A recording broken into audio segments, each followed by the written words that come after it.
Hai guys, jadi aku hari ini akan ngebahas tentang magnetisme narsistik ya dan korban-korban ideal dari narsistik. Jadi sini aku udah tulis rangkumannya yang aku tulis di dalam Word yang kalian juga bisa baca ini di tampilan video kalian. Tapi aku setidaknya sedikit membacakan kembali kepada kalian apa yang sudah aku rangkum gitu ya. Oke, teman-teman bisa baca juga, aku bacain sekalian ya. Jadi ketika kita berbicara tentang narcissistic abuse, seringkali kita membayangkan korbannya sebagai individu yang lemah atau rapuh. Namun sebaliknya, kenyataan di lapangan itu justru berbalik guys. Jadi korban-korban idealnya narsistik itu adalah orang-orang yang punya empati yang kuat. Makanya di sini ada 5 rangkuman yang aku rangkum, yang aku namakan kekuatan dalam kelemahan yang dimanipulasi. Oke, jadi di sini teman-teman juga bisa lihat bahwa ada 5 kategori korban-korban idealnya narsistik. Yang pertama adalah orang-orang yang punya empati yang besar. Jadi seorang dengan tingkat empati yang tinggi karena dia cenderung gitu ya, mampu untuk memahami perasaan orang lain. Bagi narsistik ini adalah korban yang empuk banget gitu ya. Atau di sini aku tulis sebagai pintu masuk ya. Jadi mereka menggunakan empati yang besar ini untuk memainkan peran mereka sebagai korban.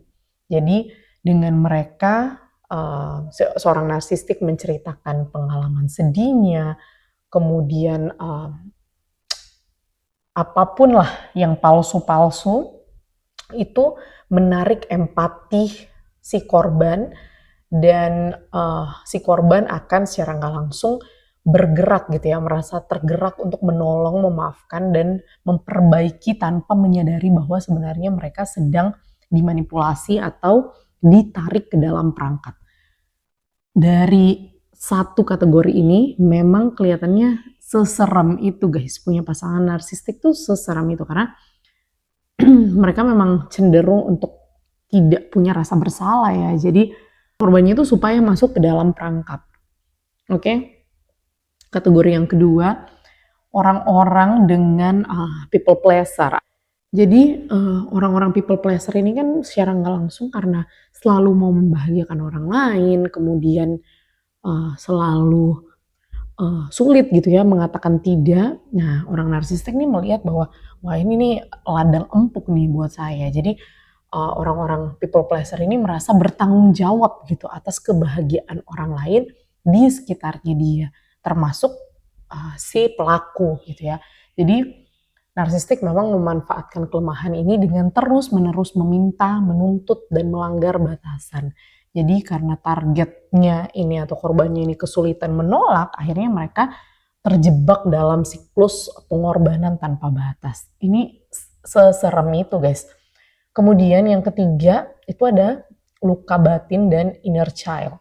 Jadi seseorang yang memiliki trauma atau luka masa lalu yang belum sembuh itu seringkali mencari validasi atau cinta yang tidak mereka dapatkan.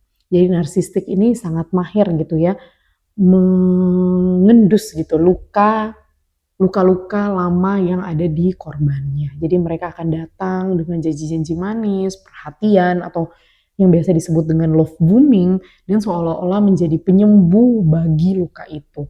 Dan akhirnya mereka hanya akan memperdalam luka itu dan menjadikan target ini semakin bergantung sama si narsistik ini. Yang keempat adalah potensi dan sukses yang membara.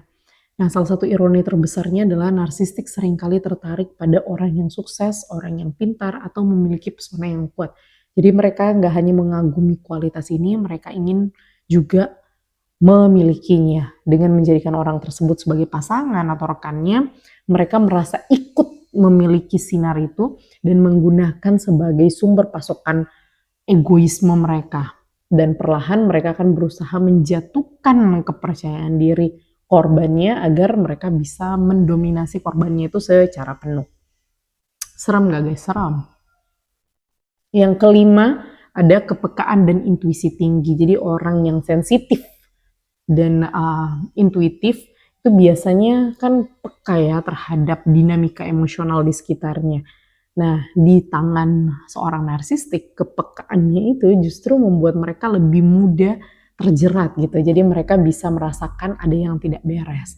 Tetapi seringkali mengabaikan intuisi tersebut karena dibingungkan gitu oleh manipulasi, gaslighting yang dilakukan oleh seorang narsistik.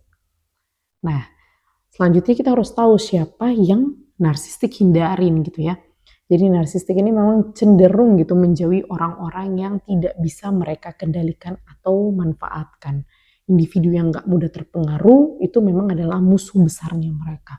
Nah, ciri-ciri yang dihindarkan oleh seorang narsistik itu antara lain yang pertama orang yang tegas dan orang yang berani kehilangan. Jadi mereka memiliki batasan yang jelas dan tidak takut untuk mengakhiri hubungan jika batasan itu dilanggar.